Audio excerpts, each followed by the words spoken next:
Aplix, tontonannya anak kedokteran.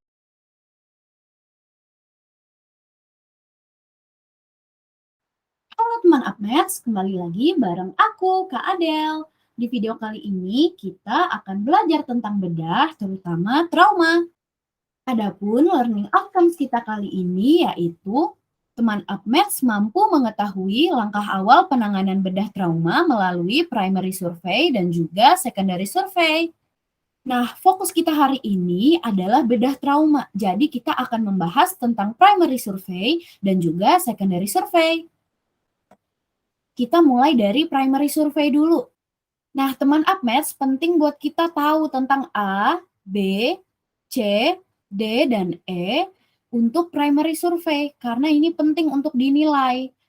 Jadi ketika ada pasien bedah, terutama trauma, kita harus menilai A, B, C, D, E ini. Yang pertama ada airway dan juga cervical spine control. Ini untuk menilai lapang atau tidaknya jalan nafas. Kemudian untuk breathing, kita nilai pola pernafasannya seperti apa.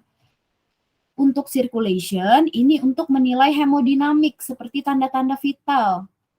Selanjutnya ada disability, kita menilai kesadaran pasien seperti apa. Dan terakhir, itu exposure atau environment, melihat kondisi sekitar tubuh. Nah, kita mulai dari airway dulu.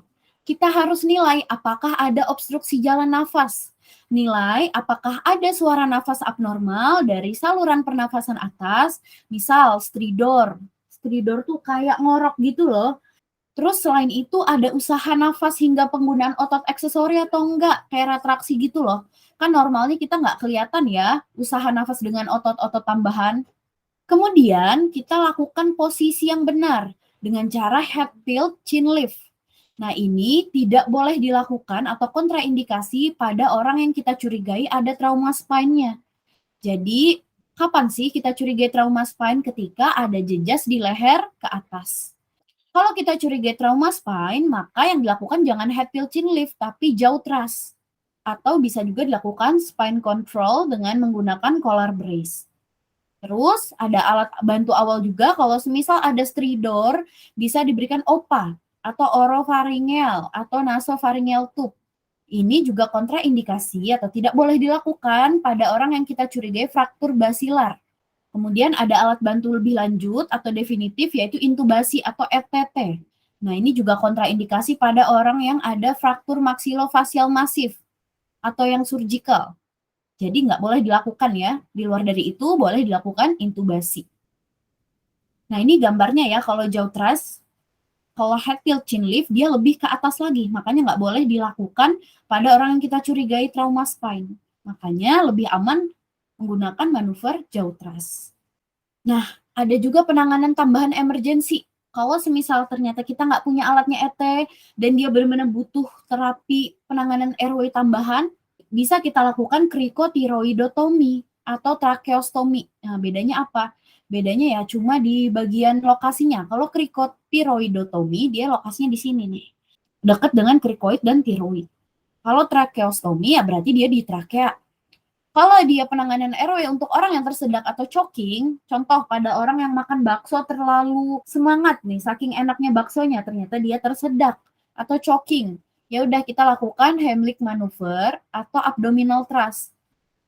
Kalau nggak bisa, bisa kita lakukan back blow dan juga chest thrust untuk orang anak usia kurang dari 1 tahun, khususnya pada chest thrust. Kalau lebih dari 1 tahun, bisa kita berikan manuver back blow. Lanjut ke breathing, kita harus nilai kualitas pernafasan pasien. Kita buka baju pasien, kita lihat ada jejas nggak di bagian dada, jangan-jangan ada curiga pneumotoraks atau trauma lainnya.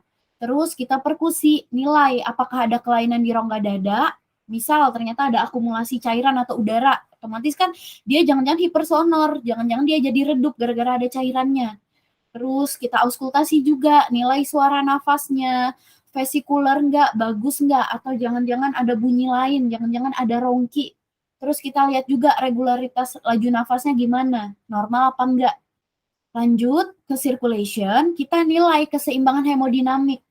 Contoh pada pasien yang perdarahan, tentu saja kita harus hentikan perdarahan dulu sambil kita lihat tanda-tanda vital dan CRT. CRT itu capillary refill time. Biasanya CRT ini kita tekan di bagian kuku, biasanya kan normalnya merah tuh, dan dia kembali ketika kita tekan kurang dari 2 detik. Kalau lebih dari 2 detik berarti CRT-nya kurang bagus. Nah, terus tanda-tanda vitalnya ada tanda-tanda shock nggak? Dari tekanan darahnya gimana? Dari nadinya seperti apa? Akralnya dingin atau tidak? Terus kalau misal ternyata dia ada tanda-tanda shock, ya udah lakukan resusitasi. Nah ini, kalau ada pasien perdarahan kita harus nilai dia kelas 1, 2, 3, atau 4. Kita lihat dia perdarahannya semasif apa.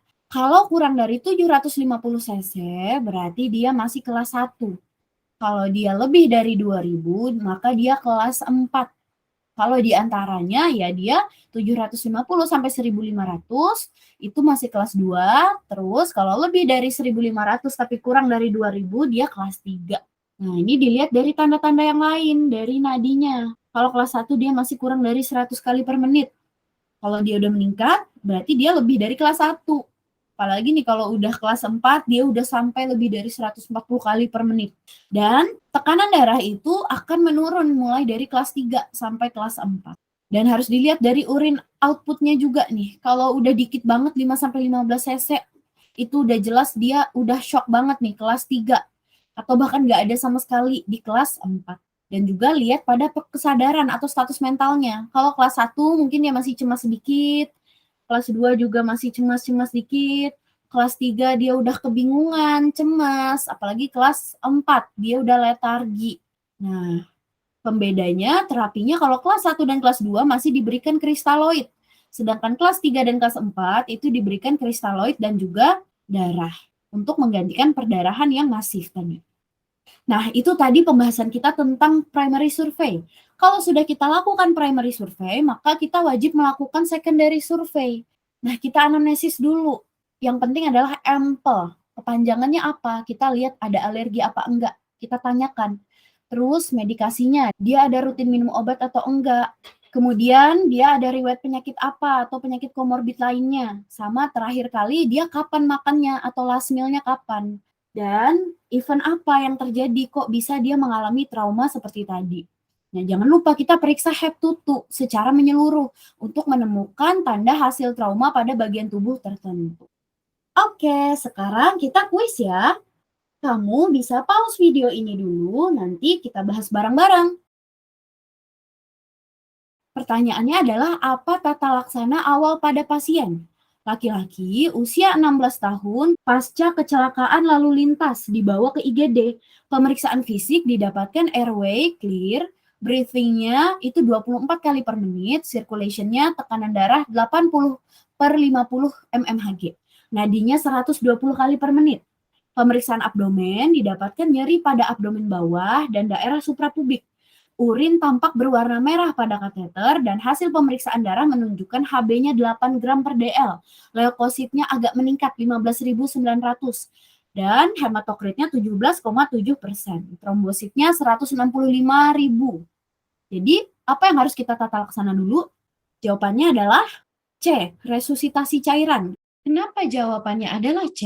Karena di sini kita bisa lihat ya, pada primary survey, baik itu airway, breathing, circulation-nya, dia ada tanda-tanda shock, breathing-nya meningkat, tekanan darahnya hipotensi, nadinya juga lumayan meningkat, dan di sini urin tampak berwarna merah pada kateter, berarti kita curiga karena dia kecelakaan lalu lintas, mungkin ada trauma di bagian VU atau ureter atau saluran kemih lainnya, makanya dia mengalami perdarahan. Hb-nya pun turun menjadi 8 gram per dl. Sehingga bisa kita simpulkan ini perdarahan et causa kecelakaan lalu lintas. Karena dia ada shock, maka tata laksana awal yang paling tepat adalah kita lakukan resusitasi cairan. Oke, materi kita sudah selesai. Kita lanjutkan di video berikutnya ya. Sampai jumpa teman Apmeds. Bye-bye. Aplix, tontonannya anak kedokteran.